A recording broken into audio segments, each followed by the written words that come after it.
जीवन में चुनौतियां हर किसी के हिस्से नहीं आती, क्योंकि किस्मत भी किस्मत वालों को ही आजमाती है। नमस्कार, जी हाँ बच्चों, स्वागत है आप सभी का एक बार फिर से आपके अपने ही यूट्यूब चैनल आपकी पाठशाला में। बच्चों, जैसा आप देख रहे हैं, इस वीडियो में हम बात करेंगे अंग्रेजी का। ये वीडियो रहने वाला है बड़ा ही स्पेशल, क्योंकि इसमें 5 नंबर का एक क्वेश्चन आपके बोर्ड एग्जाम में अभी से ही फिक्स हो गया है। इसको लिख करके ले लो, आप अपनी कॉपी में उठा लिए। जो क्वेश्चन आपको बताने वाले हैं उनको आप यहाँ पे नोट करके साथ रख लेंगे और इसको एकदम याद कर लेना है, रट लेना है। इसके अलावे आपको याद नहीं करना है। एक क्वेश्चन यहां से मिलने वाला है, वो बात कर रहे हैं हम कैरेक्टर स्केच की। तो चलिए देखते हैं कौन कौन से खास कैरेक्टर स्केच हैं जिनको हमें पढ़ करके रखना है। उनके अलावे कैरेक्टर स्केच में और कोई क्वेश्चन नहीं आएगा। हाँ, एक खास बात और अभी आपको बताएंगे आगे चल के। चलिए देखते हैं। पहला क्वेश्चन है, कैरेक्टर स्केच हमको भोली का लिखना है। ये 5 नंबर के कैरेक्टर स्केच आते हैं। हाँ देखना ये है कि जैसे आपका कोई कैरेक्टर स्केच आ गया, एक तो 5 नंबर का वो फिक्स ही है, लेकिन कभी 2 नंबर 3 नंबर में क्वेश्चन दूसरे भी बन जाते हैं, जिसमें से इनमें से ही किसी एक के बारे में अगर कोई क्वेश्चन पूछ रहा है तो आप इसी में से आसानी से उसका भी आंसर कर सकते हो। चलिए बात करते हैं कैरेक्टर स्केच भोली का। एक्चुअली कैरेक्टर स्केच क्या है? उस कैरेक्टर यानी उस चरित्र का चित्रण करना है, यानी उस चरित्र के बारे में, उस स्टोरी में क्या कहा गया है उसको आपको लिखना है। तो समझना है कि भोली एक्चुअली है क्या, वो कैरेक्टर जिसके बारे में आपको यहाँ पे लिखना है। तो यहाँ लिखेंगे, Bholi was the 4th daughter of नंबरदार रामलाल। रामलाल की जो है चौथी बेटी थी भोली जो है नंबरदार रामलाल की चौथी बेटी थी। यहाँ पे मैंने इसका हिंदी ट्रांसलेशन भी लगा दिया है बच्चों। इससे क्या होगा, इससे आपको कई सारे फायदे एक साथ होंगे। पहली बात तो कैरेक्टर स्केच आपको तैयार होगा, साथ ही साथ जो बच्चे ट्रांसलेशन में कमजोर हैं उनका ट्रांसलेशन बन जाएगा, उनको आसानी से चीजों को समझने में मदद मिलेगी। यहाँ पे उसका हिंदी भी अनुवाद भी लिखा हुआ है। अगला देखिए, she had fallen off the cot when was a baby.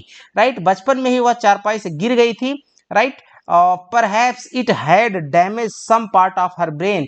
शायद इसी से उसके दिमाग का कोई हिस्सा जो है वो क्षतिग्रस्त हो गया था, डियर। राइट, आगे फिर कहता है, then she had small pox, और फिर उसे चेचक हो गया था।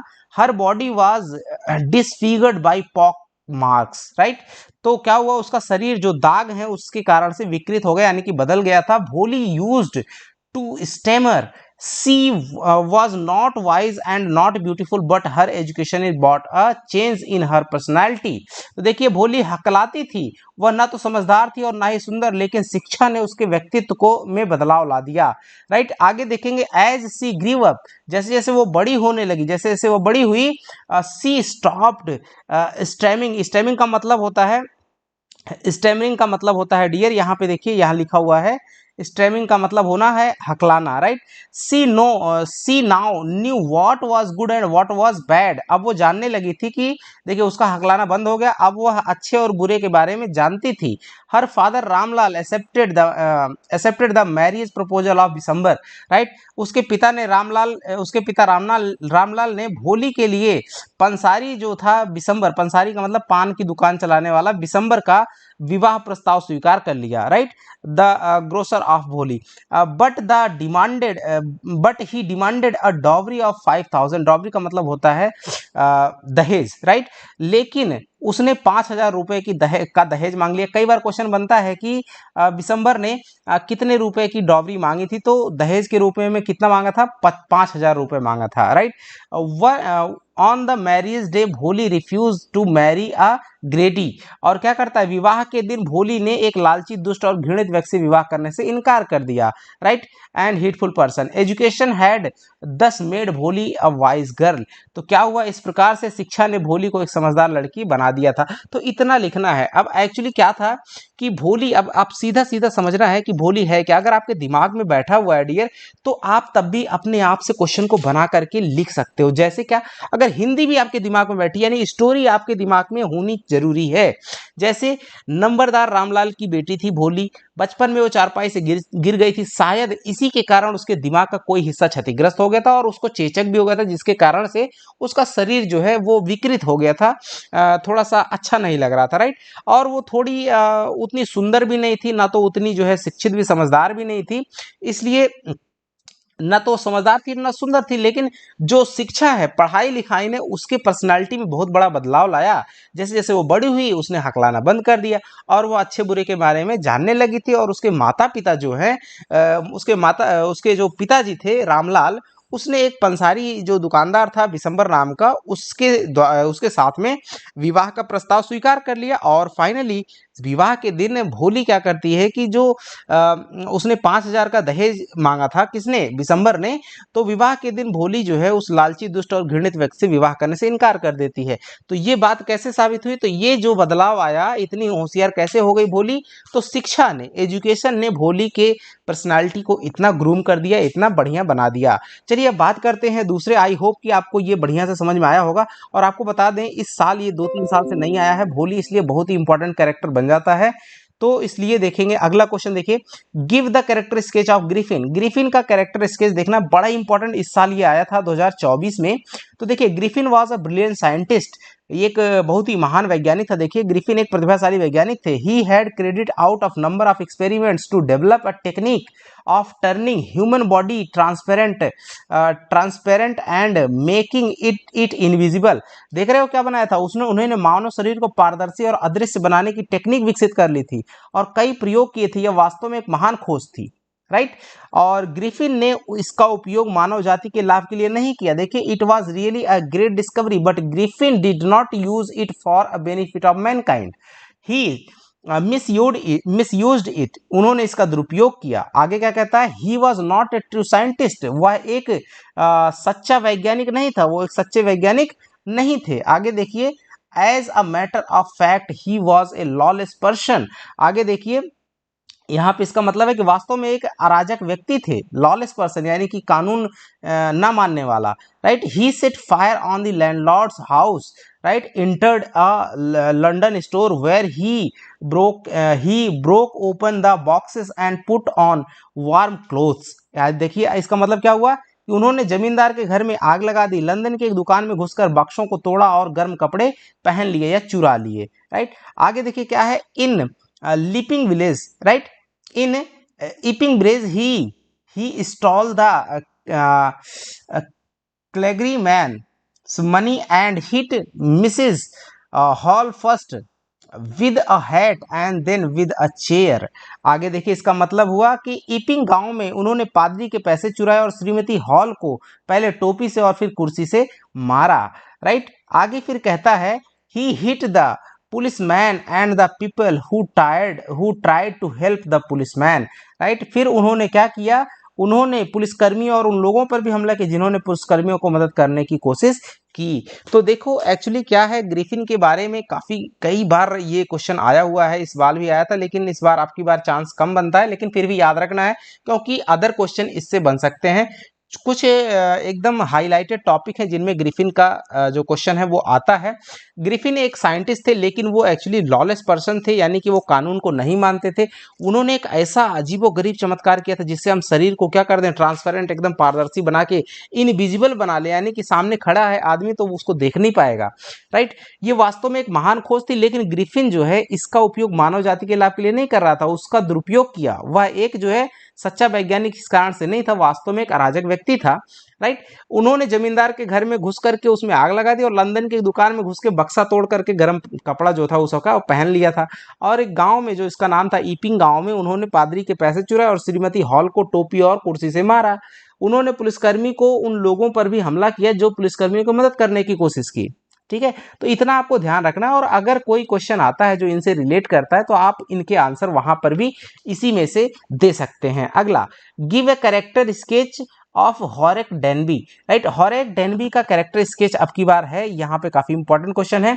देखिए, हॉरेक डेनबी वाज अनमैरिड, ये जो है अविवाहित था। Horace Denby, he was about 50 years old, right, वो 50 साल का था लगभग। He was a good nature man, वो बहुत ही अच्छा व्यक्ति था। देयरफॉर एवरीवन लाइक हिम, इसलिए सभी उसको प्रेम करते थे या पसंद करते थे। He was Fairlie successful in his profession, वो जो है एकदम निसंदेह अपने प्रोफेशन में सक्सेसफुल था। ऑफ लॉक मेकिंग, किस प्रोफेशन में, लॉक मेकिंग यानी कि ताला बनाने के प्रोफेशन में एकदम निपुण था।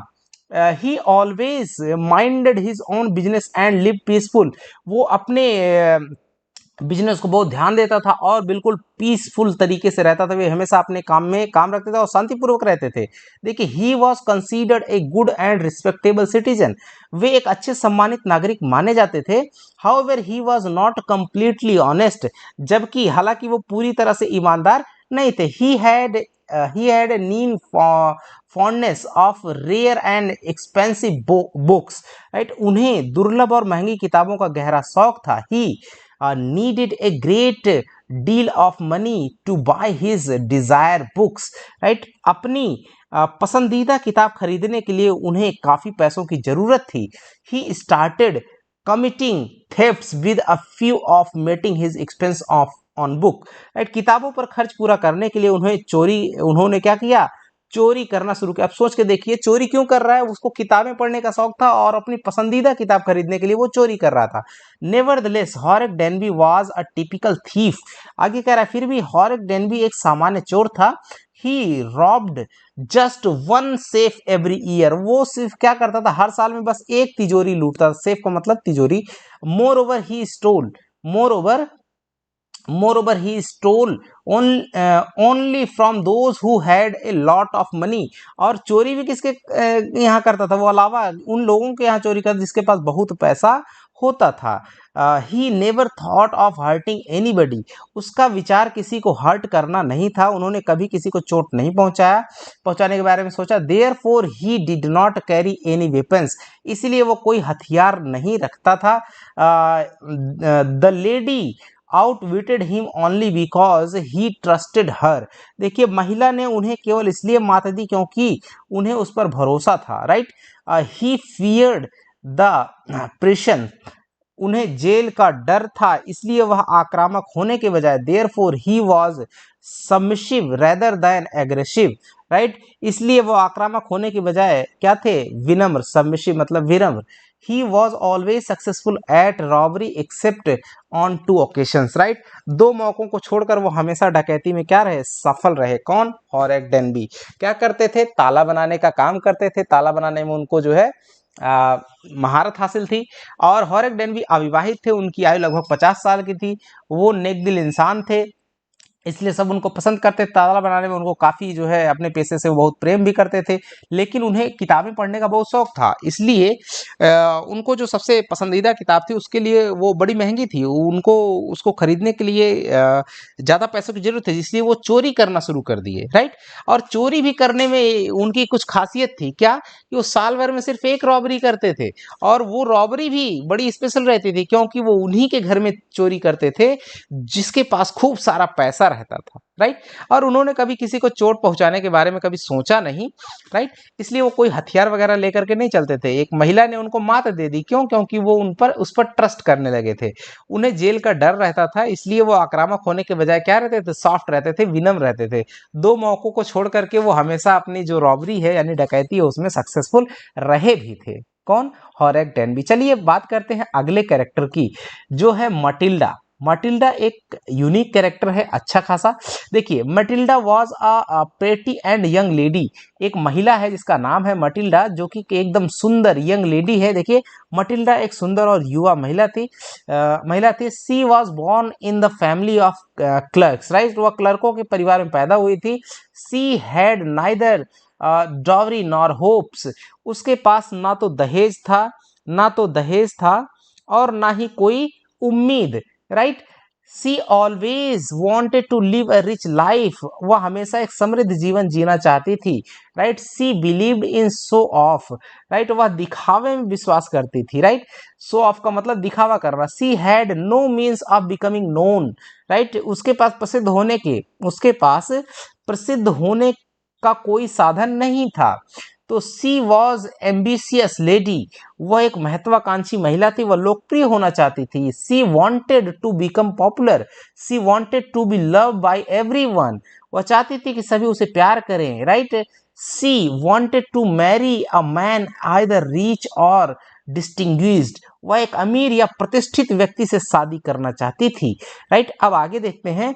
बट लास्टली, अंत में, सी married A a petty clerk in the office of board of education, right. लेकिन आखिरकार उसने शिक्षा बोर्ड के कार्यालय में एक छोटे से क्लर्क से शादी कर ली। देखिए उसके सपने जो है कैसे बैठ गए। वो बहुत बड़े आदमी से, बहुत प्रतिष्ठित आदमी से शादी करना चाहती थी, लेकिन वो एजुकेशन बोर्ड के एक छोटे से ऑफिस के क्लर्क से जो है शादी करती है। आगे कहता है कि she was simple but she was unhappy. वो साधारण थी लेकिन वो दुखी थी। She always suffered from poverty at both the homes of her husband and parents, right. वो हमेशा अपने पति और माता पिता दोनों के घरों में गरीबी से पीड़ित थी, right. She was a short tempered but tactful lady, right. वह एक शांत स्वभाव वाली लेकिन व्यवहार कुशल महिला थी, right. She would not like to miss a chance to become popular, right. वह लोकप्रिय होने का कोई मौका छोड़ना नहीं चाहती थी। सी वॉज ऑनेस्ट टू, बहुत ईमानदार थी। लेकिन she return the necklace of madam Forester, right. इसलिए उसने मैडम फॉरेस्टर का हार लौटा दिया, राइट। Forester and bore all sort of hardship, Forester ने सभी प्रकार के कष्ट सहे उस दौरान, right.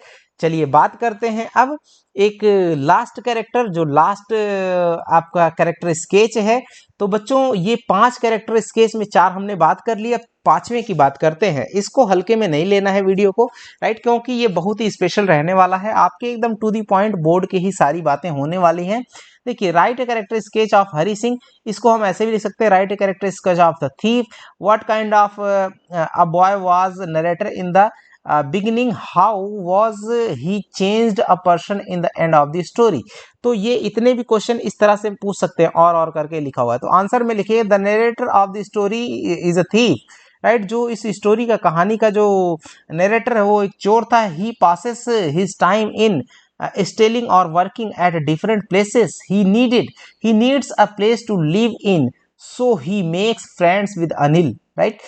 He works for Anil, he buys things for Anil from the market, he makes about a rupee a day from this, but the company of Anil brings a change in his mind. Anil teaches him also. The thief steals Anil's money, right. He wants to go to Lucknow, but he does not go. He finds himself completely changed. He wants to an educated person. He come back to Anil's room and put the money back.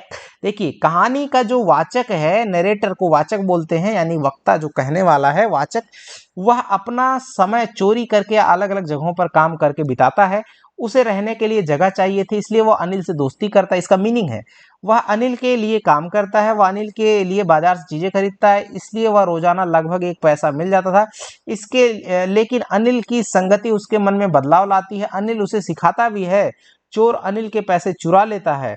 वह लखनऊ जाना चाहता है लेकिन वह नहीं जाता। वह खुद को पूरी तरह बदला हुआ पाता है। वह एक शिक्षित व्यक्ति बनना चाहता है। वह वापस अनिल के कमरे में आता है और पैसे वापस रख देता है। देखिए होता क्या है कि कहानी का जो स्टोरी है, इसका जो नरेटर है, वाचक है, वो एक चोर होता है। वो अपना समय जो है ज्यादातर चोरी करके बिताता था, लेकिन अचानक से वो अपने जैसे जगह जगह पर रहने के लिए अलग अलग फ्रेंड बनाता था। एक दिन ऐसे ही घटना होती है, तो अनिल नामक व्यक्ति से वो दोस्ती करता है।